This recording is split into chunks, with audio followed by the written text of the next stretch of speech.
Welcome to Instincts. My name is Marty Strong, and today I have the pleasure of welcoming Tara Deluccia as my guest. Thanks, Tara. Thanks, Marty. I'll tell you a little bit about Tara's background. She's the CEO and co-founder of Flipt. We'll get into that later. Operations leader with 14 years of cross-country experience. She is known for uniting teams, solving tough problems, and driving meaningful, measurable change. She holds an undergraduate degree in mass communication with a concentration in strategic advertising and a graduate degree in administration and leadership. Is that it? That's it. No, it's a bit more probably. Well, thanks for coming. Thanks for having me. This is great. So, it's really hard to find entrepreneurs to get on podcasts as guests. So, it makes sense why, but they're so busy. They've got real stuff to do. You know, you can get politicians, you can get retired people, you get all kinds of other people trying to sell things. If you're selling a book, sure, you can get them all. But it's hard to find people like you. I think I've had one other guest who was an entrepreneur, Chris Anthony. He's with Sotheby's Real Estate. So it's a great honor. And I'm going to tell you a little bit, and we've talked before, just kind of remind you what the format is, the show. So Instincts is about our listeners, our audience want to hear a little bit about what your inspirations were growing up. Sometimes they're negative, sometimes they're positive. It could be a person that's a mentor. It could be an event that changed your life. Again, sometimes positive, sometimes negative. We've had people that had terrible lives and at 35 became Christians, and I think turned that late in life. We've had people who've lost family members, all kinds of different examples of what happens. And usually what we're looking for is, did it change what you were going to do in life? Did it change who you were? Did it establish a value system? Did it destroy a value system? Those kinds of things. So we'll start there, and we're not going to go all the way back to birth. Why not? But you pick it up in your childhood, and then we'll move on into your professional life and see where it all leads. I mean, I think for me, when I reflect on my upbringing and my childhood, it was a bit rocky from the start. Grew up with a single mom, just me, my mom, my sister for quite a while. And I think my mother really, instilled in me that you could kind of do anything and there's no risk in trying, because if you get a no, then you're back to where you were right before. So I think she always really taught us that. And I've just really always taken that to heart. So every time I do something different and every time I try something new, it's always because why not? I've only got one life to live and I might as well give it a try. I think I moved around a little bit, which allowed me to kind of be able to pick up and do lots of different things. I lived in a few different states as a child. I, went to university for my freshman year in upstate New York and then transferred to Virginia. I went to a bunch of different summer camps as a kid and worked at them as a teenager and up and through college.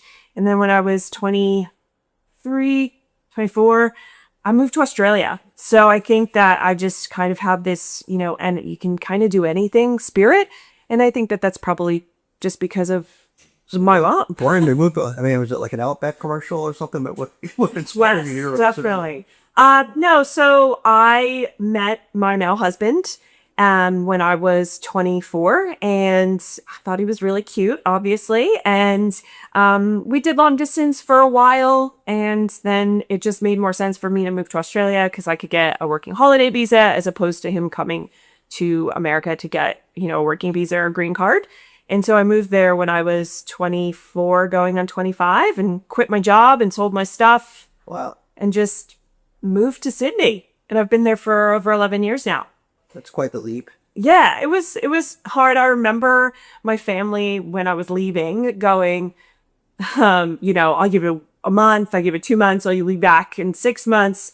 And now I'm a dual citizen, and we just had our first daughter, and Congratulations. Thank you. And she is a dual citizen as well. And, we live this transcontinental life, and it's fun. So what about Australia that most people haven't been there? What would you say are the things that surprised you about it, and the things that didn't surprise you about it? I think the funny thing about Australia is that Australians and Americans make a lot of comparisons to the countries, and they assume that Australia is going to be a lot like America, because it's a Western white country. But America is like 10, 15 times larger than Australia. So the things that work in Australia wouldn't necessarily work in America, and the things that work in America wouldn't necessarily work in Australia. And I think that is the fun that continues to shock me. So anytime people, talk to me, because they still have a thick American accent when I'm in Australia, I sometimes forget that I'm the one with the accent. They are constantly comparing the two countries, and they're actually very, very different just from their lifestyle and the way that they work and clocking off. The grind culture of America doesn't really exist in Australia across everyone. There are pockets of people that are like that, but as a general vibe in the country, it's very much like I live to work. No, I work to live. As opposed in America, I feel like people live to work. Right. I mean, the Europeans are that way too. It's hard, I think, if you're a hard driving American. If you interact with Europeans or maybe Australians, I haven't done that yet, but you got an agenda, you have a purpose, you have a mission, you have a timetable, and they're like, let's go have coffee. Yeah. It could just like, yeah, well, okay, whatever, we'll get to that eventually. Yeah, it's taken me a lot to kind of change my mindset to fit into that. But I believe that the reason why I've been so successful in Australia is because I have that upbringing of American grind culture, because at the end of the day, I'm always pushing, I'm always striving, I'm always trying to get more. Whereas a lot of people in Australia aren't like that. So I'm constantly, making sure I'm getting compensated for the work that I'm doing, and, making sure that I'm getting the money that I deserve, and the time that I'm spending is, very focused. Whereas in, Australian life, it's like, yeah, let's go get a coffee. Oh, it's 9 o'clock. But if it also made a demonstrator, I still want the end result. Whatever it is that they're doing, whatever endeavor, I thought they want it to be successful, or a group to be successful, or I think they do to a point, but I definitely think that there are some Australians that are just happy to go to work during the day and then go to the beach in the afternoon, which, I mean, I live like 15 minutes from the beach. I love it, but I don't think that it's necessary. And I mean, that's a generalization. I can't speak for all Australians, obviously. But my interactions with a lot of them so far. But then I have worked with very, very, successful, driven Australians, at a venture capital firm. They're some of the best people, hardworking people that I've ever worked with. So, I think it varies probably depending on industry as well. Sure. Now you have a varied career as you were moving around. I mean, your undergraduate, graduate degrees kind of give you a lot of flexibility. There's a lot of scope when it comes to general business. What kind of companies have you worked for or with? Yeah. What kind of companies haven't I worked for? No. I started my career as a project coordinator for a professional development company called PDI Nighthouse in New York. So I worked there, and then I switched gears for a nonprofit. When I got to Australia, I was on had a bit of a visa. You can only work for 6 months at certain companies. So I did a bit of marketing. I did some community tech support for a video platform. I ended up falling into a little bit of government in sport and recreation. So I worked for big parklands there, doing website design and project management. And then I can't even remember all the things. I got into education a bit. So I was working at schools. And then I landed in tech and coding project management, so tech project management. And then media. And now I'm running my own company. So I was the head of project management for a media agency. And yeah, I guess it's been kind of a gamut of things. So before we get into Flipt, your company, let's go down that trail a little bit that you just kind of discussed. What do you think, from working in all those different positions, all those different kinds of companies, all those different kinds of industries, what do you think was a great positive from the standpoint of now sitting here as an entrepreneur and having that kind of varied background? And then were there any negatives? I personally think that has always been the most positive thing about my resume and about all my experience, is that I have worked in every industry, and at the root, business is business, organizations are organizations, and they still have the same kind of fundamentals. And being able to see what works in one industry but doesn't work in another industry, or what's not really working, it allowed me to come in and kind of see things differently. For people that work in the same industry since, they graduated and that's all they've ever been doing, they're not able to see where things can be better.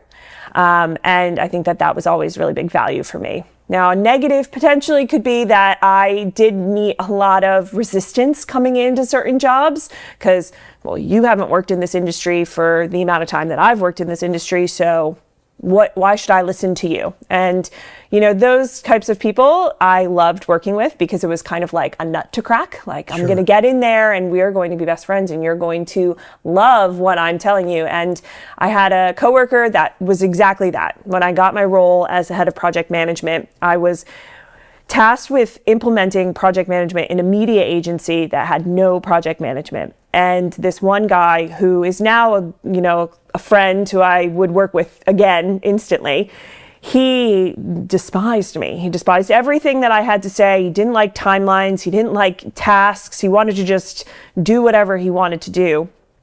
And by the time I left that job, he was my biggest supporter. He was my biggest advocate. He was like, Tara, if anyone gets Tara on their team, they'll be lucky to have you because you just really know what you're doing. And I think that is such a success story for dealing with people who, look at you and they're like, you don't know what you're talking about. Yeah.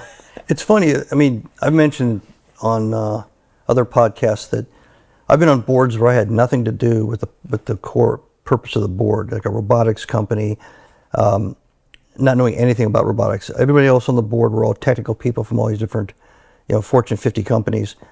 And it turns out that my value, which I didn't see in the beginning, they probably saw the value because they were asking me to come in, was that I wasn't one of them. That I was this outsider that didn't have any of the, I won't call it necessarily baggage, but it's kind of you've built up resistance to any kind of change. You've been in the industry for 20 years, 15 years, fill in the blank. There's one way to do things, there's one way to think about things, and they knew they were stuck in that kind of rut, and they wanted to have somebody come in and just challenge a lot of that, right? So I think what you're saying here is if you have the guts and the determination and the communication skill to come into a place like you did and not get fired while you're saying, well, what's that all about? Then most people are afraid to do things different, and they don't see any upside, and they stay in that lane because it gives them comfort. But I think there's a great empowerment to jumping out of that lane and trying something crazy. It's risk taking, but not really if you're confident in yourself. Yeah, well, I don't mind a bit of risk. I mean, moving around, doing a bunch of different things, always just trying to do whatever. Well, that might have helped too. Yeah. Right? I mean, a little bit of crazy helps. Yeah, a little bit of crazy. Yeah, sure. Yeah. Have you ever run into somebody that was a direct report that, you were talking about this person you'd work with again, but somebody that worked for you that you had to figure out a way to kind of crack the code on getting them to see that the change was better, the change was okay, that they weren't going to be disenfranchised. They were actually, it was okay to change and learn something different, or a different way to do things. Well, I think luckily for me and my skill set, I don't really like managing people. So I never have really had many direct reports. I openly will admit that. I'm not, that's not really my area of expertise. But I think in those types of roles, people don't really report to me, but everyone's got a say in. Well, then how would, if you were going to advise somebody, because you've obviously been a change agent, it's part of kind of your resume. If I was having difficulty with an employee or a couple of employees that were key, and I really wanted to retain them, but I couldn't seem to get them to see the light, to see the difference. Why do we have to change? Yep. Whether it's an internal thing that was causing it or an external thing that's causing it, if we all don't change, then something's got to give. So why don't we talk about Flipt? Okay. Why the name? What is it all about? Is it a product or a service? Just Yeah. So Flipped is the brainchild of me and my sister. Like I mentioned, I just had my first child, and I was on maternity leave, and needed something to do with my brain, kind of. Yeah. And I found this platform that allows you to build software. So it's an AI coder. And I was, toying around with different ideas. And I went to my sister and I was like, what's an idea? What can we make? And she has been in the competitive cheerleading world for 20 something years. And she said, it would be really amazing if you could make something that helps me analyze competition data and looks at all of the scores that we get from all of our competitions instead of me doing it on an Excel. And I said, okay, let's see if we can do it. And it has kind of rolled into this way more than originally it was going to be. So Flipped is a competition intelligence platform currently geared towards all-star competitive cheerleading. It takes all of your competition scores and it instantly uploads them using an AI OCR. Then it does video analysis of your competition routines, and it takes your competition scores and your video of your the competition routine, and it tells you, where you did great and where you could, do better. So your focus areas, and it acts as your AI senior cheer consultant. It also does overall gym and individual team analysis. So based on all of the data that you put in from all of the competitions throughout the year, and it's providing you where you could go, where you could do better, what teams are really excelling, what teams are kind of lacking. And it gives you goals and training options of where you could go better for the next week. So you can do corrective actions. So it's diagnostic and analytic. Yes. And what kind of metrics are involved in competitive cheerleading? I mean, what are the things that drive that database? Yeah, so my sister has really been the brain behind all of that because she's the one who's really involved in it, which it's a whole nother world that I really had no idea about. But there are multiple scoring providers based on different competitions. So different, categories across a bunch of different providers that are coming to you with different scores of different totals and what things count towards different. So the metrics are vast. And it's been a fun challenge to get it so that the system itself can read which competition it's coming from, which scoring provider it's using, and provide you with the accurate data from your score sheet. Seems like it wouldn't be just limited to cheerleading. Is there any other sports that have that same kind of? Yeah, so we actually, eventually down the line would love for it to do dance, so competitive dance, figure skating potentially, gymnastics, any kind of performative competition sport that is done solo or in a team that has some type of routine could potentially be used on the app. Wow. And FLIPT, so where did that come from? So that actually came from my husband, which is really neat. So we were throwing around different ideas and different names, and I really wanted it to be just one simple name that you could easily throw around and say to each other and recognizable. And Flipped came from the idea of flipping with, cheerleading, but also flipping the script, flipping the score, and understanding your scorecards a bit more. So I've been a football coach. I've never been a coach that had that many metrics flying around. I mean, football's pretty straightforward. Yep. I think baseball is more complicated. I think there's a lot of baseball coaches. I mean, there's even a movie about one of the coaches that famously decided to turn everything into data, right? Yeah. And then analyze the data and figure out things from the data. I mean, I'm not a data guy, but I react to people that come up with the information from data crunching. So it's AI.